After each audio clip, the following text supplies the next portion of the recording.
नमस्कार, ABP news पर हाजिर हूं मैं रुमाना इसार खान। सुबह के 10 बज रहे हैं, वक्त आगे का एजेंडा का, मतलब वो तमाम खबरें जिन पर दिन भर आज नजर रहेगी। और वो कौन कौन सी खबरें हैं, सिलसिलेवार तरीके से आपको बताते हैं। 5 राज्यों में विधानसभा चुनाव को लेकर आज बड़ी हलचल रहने वाली है। आज शाम में बीजेपी महासचिवों के साथ पार्टी के अध्यक्ष जेपी नड्डा की बैठक होनी है। आपको बताएंगे इस बैठक में क्या डिस्कस किया जा सकता है, एजेंडा इस बैठक का क्या रह सकता है। अगली बड़ी खबर, छत्तीसगढ़ विधानसभा चुनाव को लेकर भी बीजेपी लगातार तैयारियों में जुटी है। आपको बताएंगे कल 6 घंटे तक रायपुर में बीजेपी अध्यक्ष जेपी नड्डा और अमित शाह की बैठक में क्या कुछ हुआ है। चुनावी हलचल जोरों पर है और अब सवाल ये कि चुनाव की तारीख का ऐलान कब। आज चुनाव आयोग की टीम राजस्थान के दौरे पर है। सवाल है क्या जल्द चुनाव की तारीख आने वाली है, इसको लेकर भी आप तक जानकारी पहुंचाएंगे। आगे का एजेंडा में बात कावेरी जल विवाद की भी होगी, जिसे लेकर आज कर्नाटक बंद है।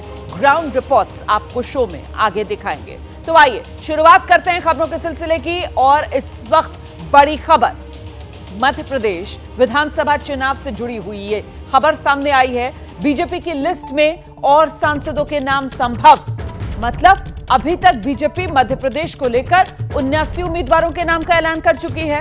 अब आने वाले समय में जो और उम्मीदवारों के नाम का ऐलान पार्टी की तरफ से किया जाएगा, उसमें और सांसदों के नाम संभव हैं। नई लिस्ट में ज्योतिरादित्य सिंधिया का नाम भी संभव है। ज्योतिरादित्य सिंधिया को शिवपुरी से चुनावी मैदान में उतारा जा सकता है। जो जानकारी मिल रही है उसके मुताबिक अमित शाह 1 अक्टूबर को भोपाल पहुंच रहे हैं और हो सकता है इस दौरान नामों पर चर्चा हो। इनके अलावा सुधीर गुप्ता का नाम है, वीरेंद्र कुमार का नाम है, रोडमल नागर के नाम पर भी चर्चा की जा रही है। तो कुछ और सांसदों को लेकर विधानसभा चुनाव में बीजेपी दांव लगा सकती है। विधानसभा चुनाव लड़ेंगे, कौन कौन लड़ सकते हैं विधानसभा चुनाव, इसी को लेकर जल्दी से आपको जानकारी दे देते हैं। अब आगे के लिए जिन नामों पर कयास लगाया जा रहा है उसमें सबसे बड़ा नाम ज्योतिरादित्य सिंधिया का है। फिलहाल राज्यसभा सांसद हैं, केंद्र में विमान इस्पात मंत्री हैं, सांसद मंदसौर के हैं सुधीर गुप्ता। इनके नाम को लेकर भी चर्चा जोरों पर है। इसके अलावा आप देख रहे हैं वीरेंद्र कुमार, जो कि टीकमगढ़ से सांसद हैं, केंद्र में सामाजिक न्याय मंत्री हैं, इनके नाम को भी लेकर चर्चा है। और रोडमल नागर सांसद हैं राजगढ़ से।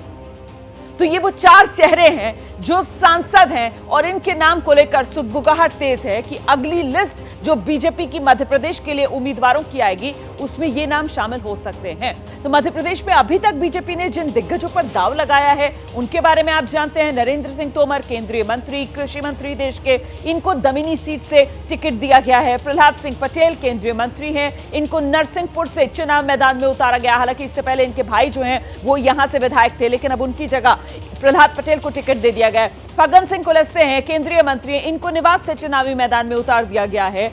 तो ये मंत्री और साथ ही आप देख रहे हैं राष्ट्रीय महासचिव कैलाश विजयवर्गीय, जिनको खुद हैरानी हुई जब उनको इंदौर 1 सीट से चुनाव मैदान में उतारा गया। इसके अलावा रीति पाठक सांसद हैं, इनको सीधी से चुनाव मैदान में उतार दिया गया है। विधानसभा चुनाव लड़ने के लिए राकेश सिंह सांसद हैं, जबलपुर पश्चिम से चुनाव मैदान में इस बार बीजेपी की कमान संभालेंगे। गणेश सिंह को आप देख रहे हैं, सतना से टिकट दिया गया है। गणेश सिंह पार्टी के सांसद, और सांसद उदय प्रताप सिंह को भी गाडरवाला सीट से टिकट पार्टी की तरफ से दे दिया गया है। तो अब तक 3 मंत्री और कुल 7 सांसद जिनको पार्टी अपना उम्मीदवार बना चुकी है। इसके अलावा राष्ट्रीय महासचिव कैलाश विजयवर्गीय, उनको भी चुनाव मैदान में उतार दिया गया है। फिलहाल सीधे आपको लेकर चलेंगे हमारे साथ हमारे सहयोगी ब्रजेश राजपूत इस वक्त मौजूद हैं और जरा जानते हैं ब्रजेश से कि मतलब ब्रजेश, अभी 79 उम्मीदवारों के नाम के ऐलान के साथ जो सांसदों, केंद्रीय मंत्रियों को विधानसभा चुनाव में उतारने का सिलसिला शुरू हुआ था, आगे भी जारी रहने वाला है और सबसे बड़ा नाम इनमें ज्योतिरादित्य सिंधिया का है। हाँ बिल्कुल, दरअसल ये जो 79 सीटों का नाम अनाउंस किया गया है इसमें सिर्फ 3 सीटें ऐसी हैं जो बीजेपी ने जीती हैं, बाकी सारी सीटें ऐसी हैं जो बीजेपी की हारी हुई सीटें थी। पिछले चुनाव में बीजेपी ने कुल 103 सीटें हारी हुई थी जहां बीजेपी परास्त हुई थी। तो अभी भी कम से कम 25 से ज़्यादा सीटें ऐसी हैं जो बीजेपी की हारी हुई सीटें हैं। उन हारी हुई सीटों पर फिर जो बाकी बचे सांसद हैं उनमें से जो प्रभावशाली सांसद हैं जिनका उस इलाके में प्रभुत्व है, उनके बारे में भी गंभीरता से सोचा जा रहा है कि क्यों ना इन सांसदों को भी इसी तरीके तरीके से चुनाव लड़वाया जाए, क्योंकि जिस तरीके से सांसदों की लिस्ट आई है, बीजेपी के कार्यकर्ताओं में एक उत्साह आया है और पार्टी को लगा है कि उसका दांव बिल्कुल सही है। इस बहाने हम हारी हुई सीटें तो जीते गए ही, आसपास के इलाकों में इन सांसदों का प्रभाव है, तो आसपास की 2-3 सीटों पर भी प्रभाव पड़ेगा। तो अभी जो बाकी सांसद हैं, तो अभी जो तीसरी सूची आने वाली है, जिसके लिए कल शायद दिल्ली में बैठक होगी और परसों अमित शाह भोपाल आ रहे हैं, तो फिर इस विषय पर चर्चा होगी। इसके बाद फिर जो तीसरी सूची आने वाली है, उसमें इन कुछ सांसदों के नाम आ सकते हैं, जिनमें सबसे बड़ा नाम ज्योतिरादित्य सिंधिया का हो सकता है, क्योंकि उनको शिवपुरी से उतारा जा सकता है, क्योंकि उनकी जो बुआ है यशोधरा राजे, उन्होंने उस जगह से चुनाव लड़ने से इनकार कर दिया है स्वास्थ्य संबंधी कारणों के चलते। तो एक बड़ी कयासबाजी फिर शुरू हो गई है कि क्या सिंधिया फिर से विधानसभा चुनाव लड़ेंगे। जी, बहुत शुक्रिया आपका इस तमाम जानकारी के लिए। तो कुल मिलाकर कार्यकर्ताओं में नई ऊर्जा भरने के लिए माना यह जा रहा है कि बीजेपी का यह बड़ा दाव, और कार्यकर्ताओं में जब ऊर्जा होती है तो जाहिर सी बात है एक बड़ी जीत सुनिश्चित करने की ओर पार्टी की तरफ से कदम बढ़ाया जाता है, और यही वो जीत का प्लान विजय, जिसको लेकर बीजेपी आगे कदम बढ़ा रही है। चुनावी राज्यों में जीत के लिए बीजेपी महामंथन में भी जुटी हुई है। आज बीजेपी अध्यक्ष जेपी नड्डा ने बीजेपी महासचिवों की एक बैठक बुलाई है और शाम 5 बजे दिल्ली में बीजेपी मुख्यालय में चुनावी राज्यों को लेकर यह महत्वपूर्ण बैठक जो होने जा रही है, इस बैठक में चर्चा होगी मध्य प्रदेश, छत्तीसगढ़, राजस्थान, तेलंगाना को लेकर। प्रभारी जो हैं इन चुनावी राज्यों के, वो प्रेजेंटेशन देंगे और चुनावी रणनीति पर विशेष चर्चा की जाएगी।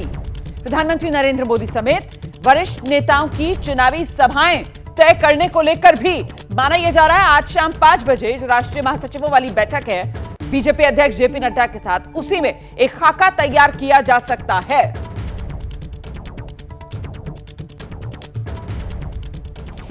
तो आइए जरा अब आपको बता देते हैं कि ये जो महामंत्रियों के साथ मंथन होना है, इसमें क्या कुछ किया जाएगा। महामंत्रियों के साथ मंथन विधानसभा चुनाव की रणनीति को लेकर, इसमें चर्चा होगी। राज्यों के चुनाव प्रभारी जो हैं वो प्रेजेंटेशन देंगे, अलग अलग राज्यों के अलग अलग चुनाव प्रभारी, उनकी तरफ से जो प्रेजेंटेशन दिया जाएगा उसके आधार पर फिर आगे प्रधानमंत्री और जो अन्य बड़े नेता हैं उनकी चुनावी सभाओं को लेकर एक खाका भी तैयार किया जाएगा।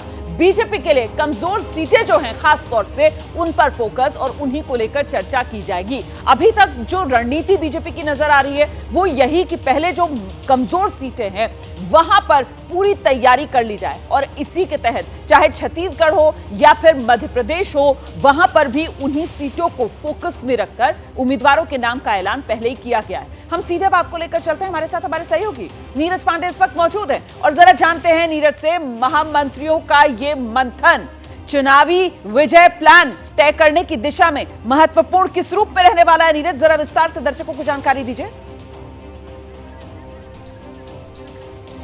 जी रुमाना, बिल्कुल आपने सही कहा, क्योंकि भारतीय जनता पार्टी राज्यों में जब काम करती है तो एक ऑर्गेनाइज वे में काम करती है और वो एक लक्ष्य तय करते हैं। पिछले महीने की जो बैठक हुई थी उसमें जो एजेंडे तय किए गए थे, आज उनकी समीक्षा भी होगी और आज आगे का एजेंडा भी तय हो, क्योंकि इस साल के अंत तक 4 राज्यों के महत्वपूर्ण चुनाव हैं, जिसमें राजस्थान, मध्य प्रदेश, छत्तीसगढ़ और तेलंगाना, और चारों राज्यों में सिर्फ मध्य प्रदेश एक ऐसा राज्य जहां भारतीय जनता पार्टी की सरकार है। पिछले कुछ दिनों में आप देखें तो लगातार बैठकें हुई और उन बैठकों में उम्मीदवारों के नामों पर चर्चा, राज्य के तमाम उन विषयों पर चर्चा जिससे चुनाव जीता जा सके। 2 दिन पहले ही आप देखें तो गृह मंत्री अमित शाह और जेपी नड्डा राजस्थान में लंबी बैठकें करके, तो आज की बैठक का जो एजेंडा है वो यही है कि कैसे ऑर्गेनाइज वे में राज्यों के चुनाव को जीता जाए।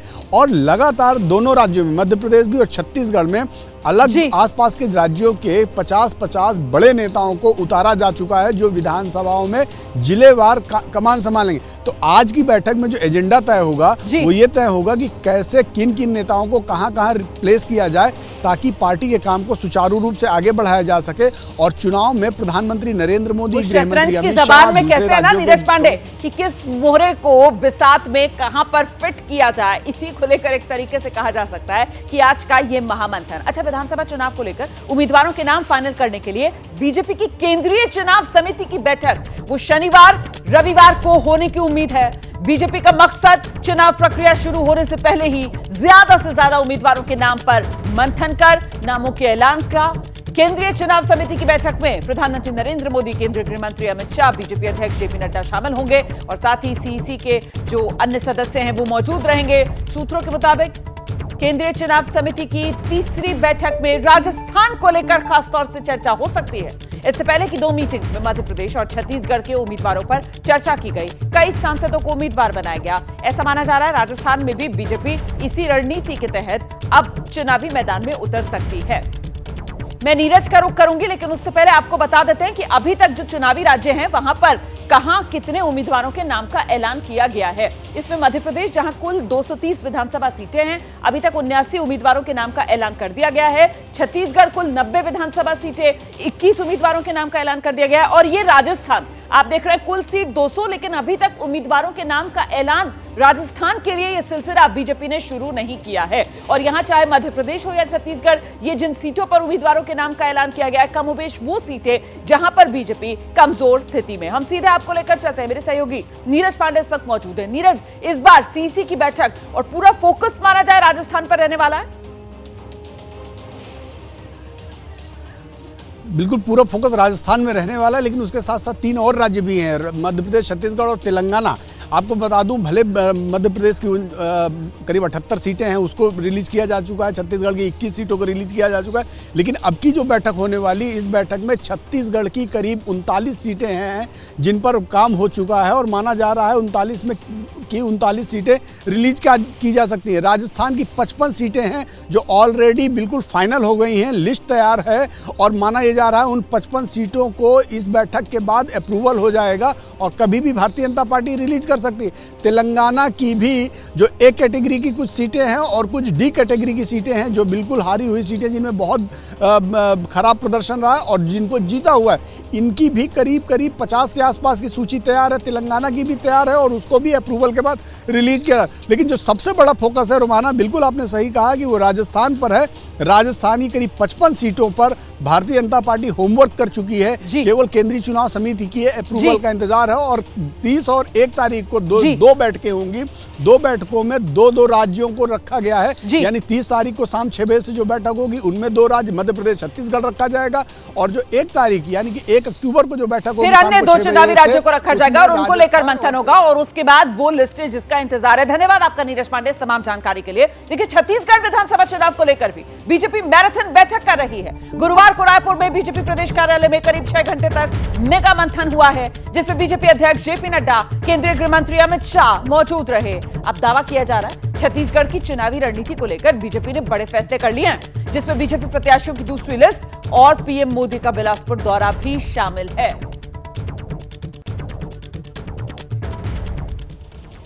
और इस सब के बीच आपको कुछ और जानकारियां यहां बड़ी स्क्रीन पर दे देते हैं। छत्तीसगढ़ के जो चुनावी मुद्दे इस बार गरमा रहे हैं, वो युवाओं की बेरोजगारी का मुद्दा है, बढ़ती महंगाई का मुद्दा है, भ्रष्टाचार के आरोप हैं। और क्योंकि यहां छत्तीसगढ़ में विपक्ष में बीजेपी है, ऐसे में इन मुद्दों के जरिए बीजेपी कहीं ना कहीं प्रदेश सरकार, भूपेश बघेल सरकार की घेराबंदी कर रही है।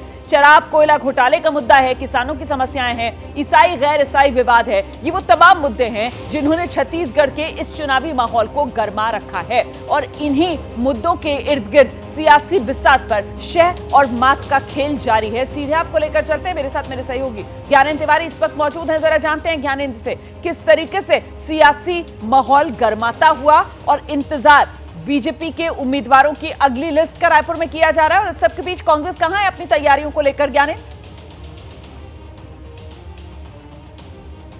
कांग्रेस तैयारी कर रही है रोमाना, लेकिन जो हमने कल बताया था, जब हम कहते हैं कि इलेक्शन मतलब एबीपी न्यूज़, तो पहले उस गहराई के बारे में आपको बता दूं कि कल ही हमने ये बताया था कि जो बची हुई सीट है, जो 69 सीट है, उस पर चर्चा होनी है।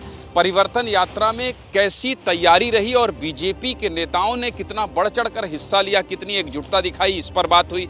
बीएल संतोष, जेपी नड्डा, अमित शाह तीनों आए थे। कल ही हमने बता दिया था कि ये 2023 विधानसभा चुनाव को लेकर बेहद ही निर्णायक और महत्वपूर्ण बैठक है, वो भी सही साबित हुई। और फिर लंच डिनर करने के बाद अमित शाह लौट गए। जो हमारे वरिष्ठ सहयोगी नीरज पांडे बता रहे थे रोमाना, उसमें यहाँ के लोगों में, छत्तीसगढ़ के लोगों में सुगबुगाहट तेज हो गई है कि कभी भी दूसरी लिस्ट आ सकती है। 21 लोगों की लिस्ट आ चुकी है, जैसा कि आपने स्क्रीन में दिखाकर बताया।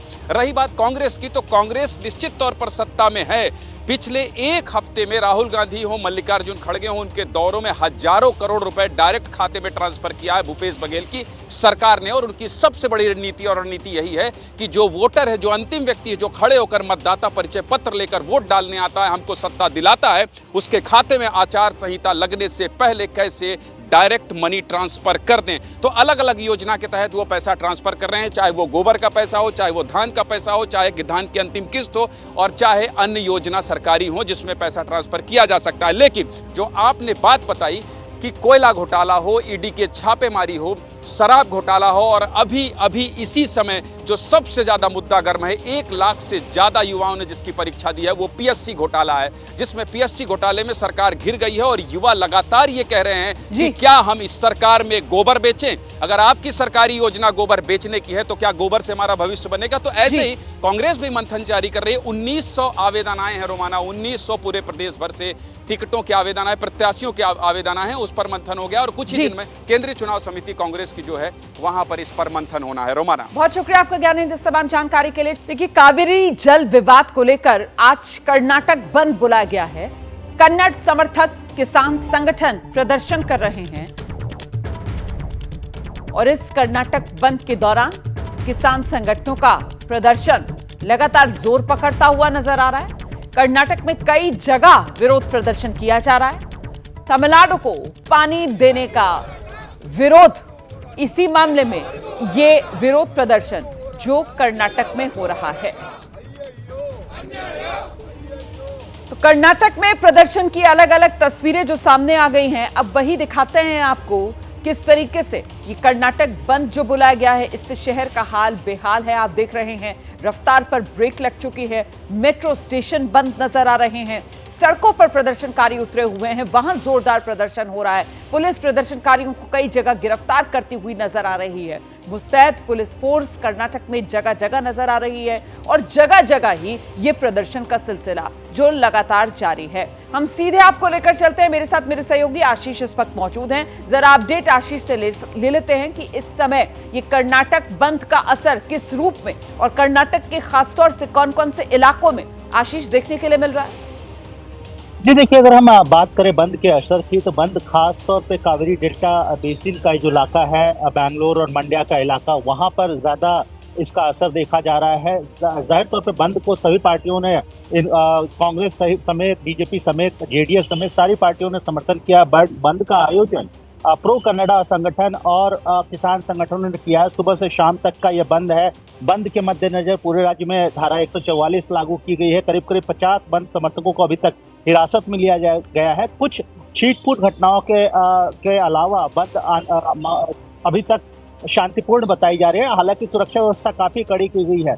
खास तौर पे बात ये कि कावेरी का जल विवाद जो है कर्नाटक और तमिलनाडु की राजनीति में हमेशा से गंभीर मुद्दा रहा है, जहां कर्नाटक के राजनीतिक दल इस पर हमेशा से राजनीति करते रहे। वहीं तमिलनाडु में भी इसको लेकर काफी राजनीति गरमाई रही है। और अब जबकि इसको एक बार फिर से खेती के जब सीजन शुरू हो रहा है और उस समय जल विवाद को लेकर, जल के बंटवारे को लेकर फिर से विवाद शुरू हो गया, तो जाहिर तौर पर राजनीति गरमा ही रही है। और ऐसे में प्रो कन्नड़ा संगठन और किसान संगठनों का यह बंद, जाहिर तौर पर इसका असर देखा जा रहा है। बहुत शुक्रिया आपका इस तमाम जानकारी के लिए आशीष।